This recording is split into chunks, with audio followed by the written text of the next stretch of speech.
आजपर्यंत सरळ रेषेत चाललो वागणेस, आता नाही तर काहीही करून हे मंत्रिपद मला मिळालंच पाहिजे. साहेब, जर मंत्रिपदच पाहिजे होतं तर आपल्या डाव्यातचा खेळ आहे. मग तो खेळ खेळा. राजकारणाचा खरा अर्थ काय आहे ते लोकांनाही कळू द्या. तेल लावत गेली नीती, मूल्य आणि संस्कार. आता अरेराग कार्य करायचं असंच ठरवलंय मी. आमच्या घरावर इन्कम टॅक्सची धाड पडली म्हणून जर तुमच्याकडे दिवाळी चालू असेल तर ती थांबवा आणि शिमग्याची तयारी चालू करा. पण या सगळ्याशी माझा काय संबंध? तुझा संबंध नसेल ग, पण तू ज्याच्या नावाचं कुंकू लावतेस त्याचा संबंध तर आहेच ना. आणि त्याच्याच कर्माची फळं आता तुला भोगायची आहेत. जर अमृताला काही होऊ नये असं तुला खरंच वाटत असेल तर विमानात बसायचं आणि इकडे गोव्याला यायचं. तिकीट कसं काढायचं वगैरे काय माहित नसेल तर कोणालाही विचारायचं, माहिती करून घ्यायची. पण कुठलंही कारण मी ऐकणार नाही. उद्या दुपारी 2 वाजेपर्यंत तुमची वाट बघितली जाईल. तुमची उपस्थिती प्रार्थनीय आहे. आर्यन, तुला वेळ लागलाय का? मी तिकडे कशी काय येऊ शकते? तू येणार जानकी, 100% येणार. त्याचं काय ना जानकी, गोव्याच्या समुद्रात न रोज कितीतरी अपघात होतात. आता त्याच्या बातम्या मुंबईतही येतातच ना. आर्यन, आर्यन, हे जरा जास्त होतंय. तू पुढची चर्चा गोव्यात भेटल्यावरच करू. आता फोन ठेव. हनीमूनला आलेल्या जोडप्याशी किती वेळ बोलावं याचं थोडं भान ठेव. सातपांडे साहेब, खात्री झाली आहे का तुमची? नाही तर तुमच्या माणसांना सांगा पुन्हा एकदा माझ्या घराची झडती घ्यायला. मॅडम, का मला रागवत आहे?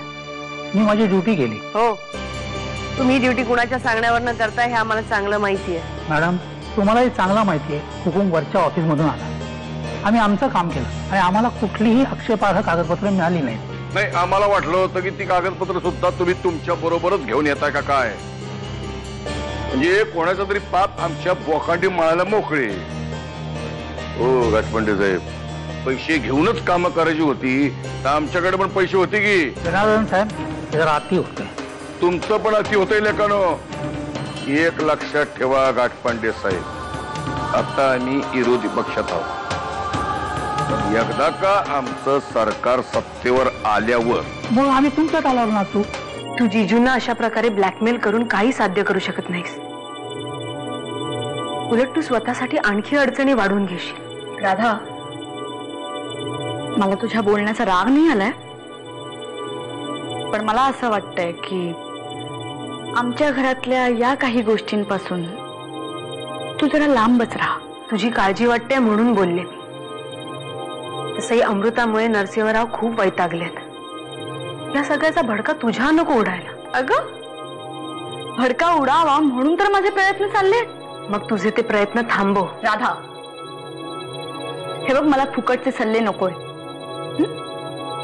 जा आता. हॅलो अमृताताई, गण्या बोलतोय. आई शपथ, गण्या! काय रे, आत्ता आठवण आली तुला माझी?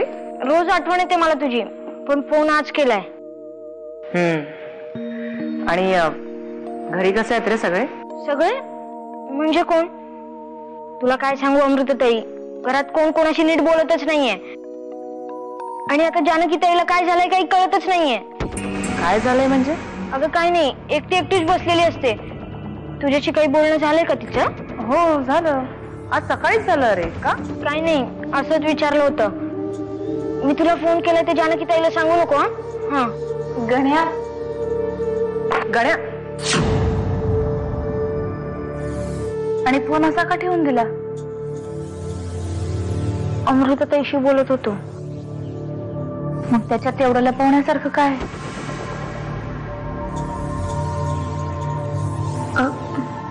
काय बोलली रे ती? बरी आहे ना? बरी आहे म्हणजे? तू सकाळी फोन केला होता ना तिला? हो, मी जातो, मला अभ्यास करायचा आहे ना.